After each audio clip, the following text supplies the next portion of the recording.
ادھر رکن سندھ اسمبلی محمد فاروق نے سی ای او کے الیکٹرک مونس سلوی کے خلاف تحریک استحقاق اسمبلی میں جمع کرا دی ہے، جس میں ممبران کے استحقاق کی خلاف ورزی کا الزام عائد کیا گیا ہے۔ ادھر وزیر اعلیٰ سندھ مراد علی شاہ نے کے الیکٹرک میں سندھ حکومت کی نمائندگی ضروری قرار دیتے ہوئے کہا ہے کہ اس معاملے پر وفاق سے بات کی جائے گی۔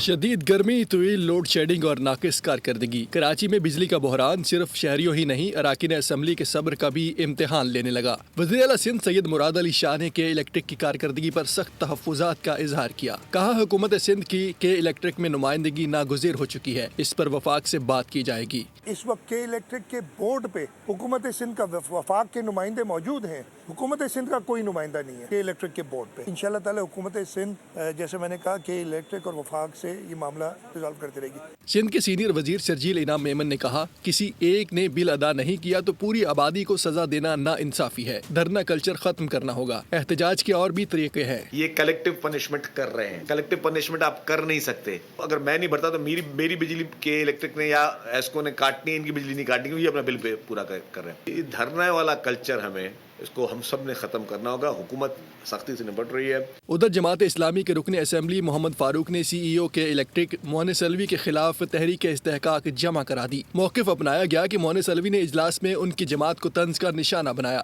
اور اہم سوالات کے جواب دیے بغیر اجلاس سے اٹھ کر چلے گئے، جس سے ایوان کے ممبران کے استحقاق کو ٹھیس پہنچی۔ ان کے خلاف کارروائی ہونی چاہیے۔